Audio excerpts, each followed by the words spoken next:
Alrighty, so let's get back to the Wikipedia account of Richard Ramirez, the Night Stalker.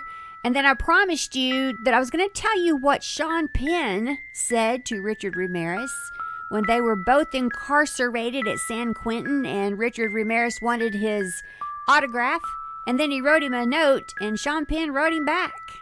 Well, what the heck does Sean Penn have to say to a serial killer? Well, we'll find out. We'll talk about that here a little bit, but let's get back to Wikipedia right now.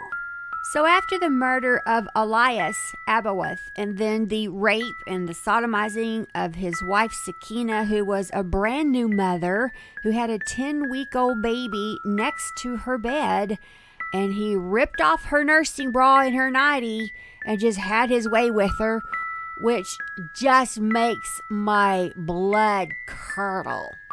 Well, it says that Richard Ramirez left Los Angeles and headed to the San Francisco Bay Area on August 18th, 1985. He entered the home of Peter and Barbara Pan.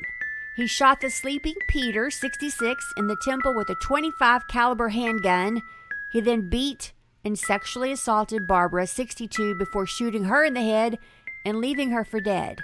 At the crime scene, Ramirez used lipstick to scrawl a pentagram and the phrase, "Jack the Knife," on the bedroom wall.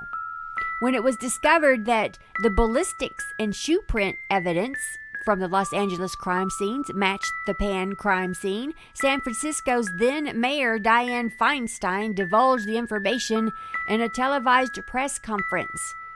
This leak infuriated the detectives in the case, as they knew the killer would be following media coverage, which gave him opportunity to destroy crucial forensic evidence.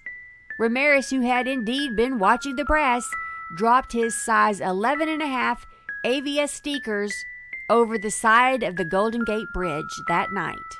He remained in the area for a few more days before heading back to the Los Angeles area.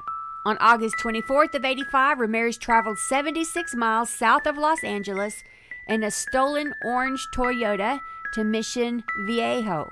That night, he arrived at the home of James Romero Jr., who had just returned from a family vacation to Rosarita Beach in Mexico. Romero's son, 13-year-old James Romero III, happened to be awake and heard Ramirez's footsteps outside the house.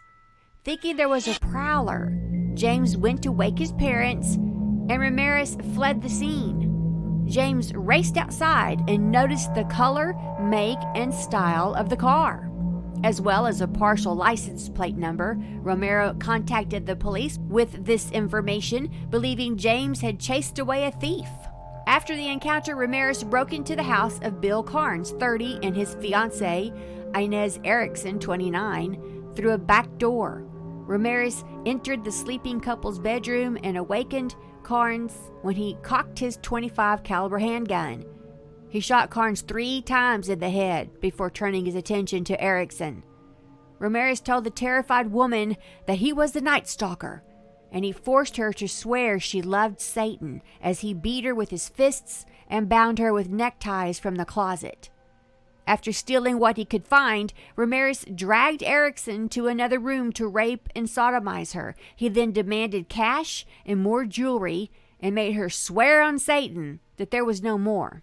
Before leaving the home, Ramirez told Erickson, "Tell them the Night Stalker was here."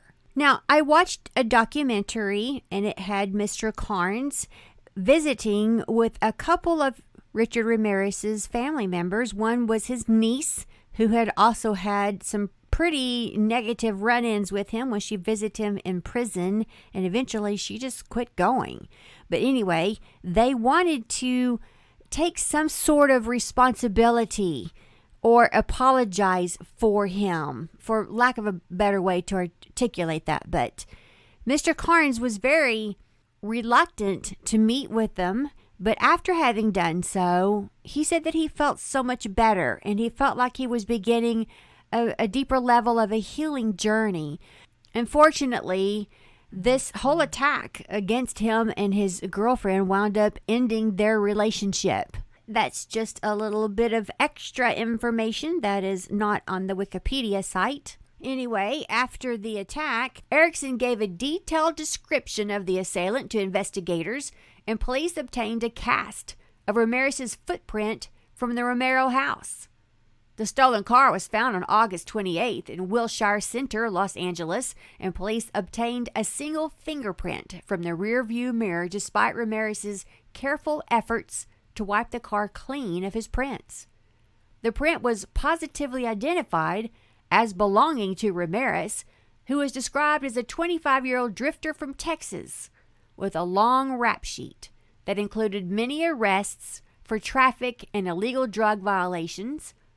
Law enforcement officials decided to release to the media a mug shot of Ramirez from a December 12, 1984 arrest for car theft. And the Night Stalker finally had a face. So how, in the end, was Richard Ramirez taken down? Did the cops get him? Or was it a neighborhood brawl that brought him down? Well, to find out more, you'll have to check out the rest of the story at redroofstudios.org or also on Spotify or Stitcher. This is Kimberly with Breadcrumbs and Bloodhounds, and this is segment 2 of Richard Ramirez, the Night Stalker.